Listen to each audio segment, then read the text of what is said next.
One ndine Jack ndi update ka nsangasanga kukhudza nkhondo paja inakhala ngati yayambiranso ngakhale yatano yeti Iran, Israel, USA akhala kukambirana USA ndi Iran zokambirana to and fro zikhala ngati kuti sizikuoneka mutu wake yeti koma zikuoneka kuti I don't think USA ikufuna kupitiriza nkhondo akuoneka ngati kuti afuna kuti nkhondo Iran ithe especially after kuti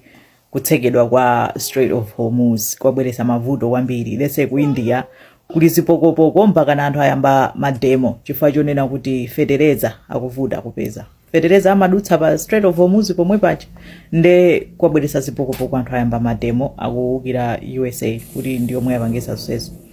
tsono nkhondo pacha Israel ndi USA inapanga attack Iran edi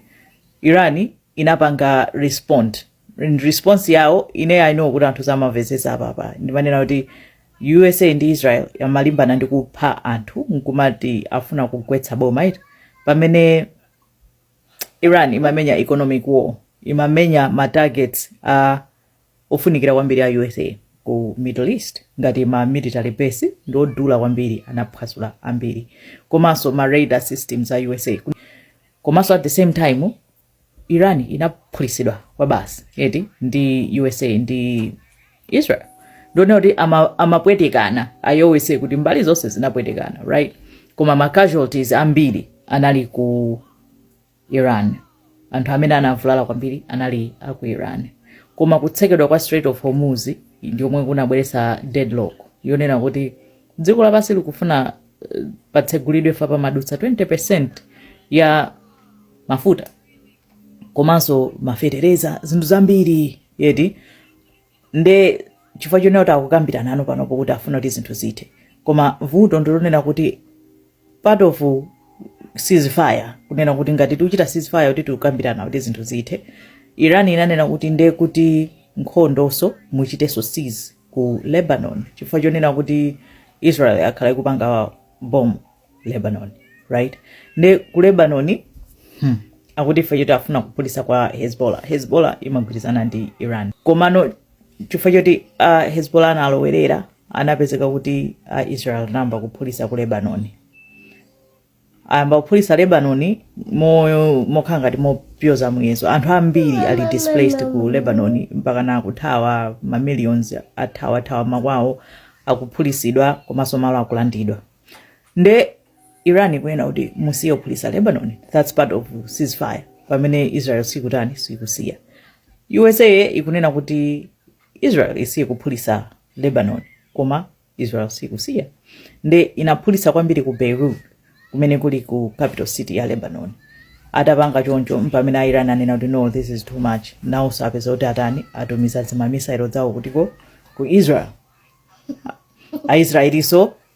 abweza now sakapulisa ma petrochemical plants akutiko aku Iran Iraniso akuti now so abweza apulisa so petrochemical plant yaku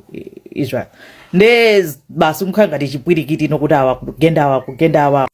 nde Trump wauza unena kuti asiye kumenyana kuti anthu atani apitirize zokambirana nkhondo zithe dziko libwerere chimake komano asiya Israel asiya Iraniso asiya ose akuti asiya koma aliyese of course akukhuwa unena kuti yayi ukapangaso izi titere ife tikantantani koma for now atani asiya komano on the other side Yemen kuli mahuti yeti also amagwirizana ndi Iran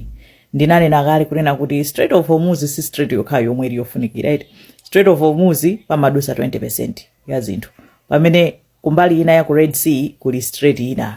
eti strait yake yochedwa Bab el Mandeb pamene popo pamadusa no 7% yeti pa Strait of Hormuz pakudusa 20% pa El Mandeb pamadusa 7% nde Yemen anena kuti masitima ina ali onse okhudzana ndi Israel asadutse mbali yawo ndeze khanga ndino kuti awatsekera Strait of Hormuz akwatsekera so El Mandeb komanso anaopseza neno zikapitirira atsekaso completely apangaso block El Mandeb kwa aliyese mene apangira pa Strait of Hormuz nezo zono zikhozano kuononga zinthu kwambiri ngati 20% yabwesa chisokonezo mafuta akwera achani ndena akaphatikizapo 7% yapa Elmatem, that would be even worse. Edi nde pakali pano akuti asiya kumenyana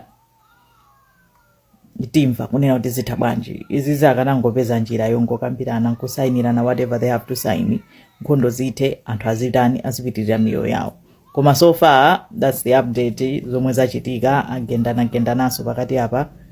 koma akuti asiya. Zikomo kwambiri.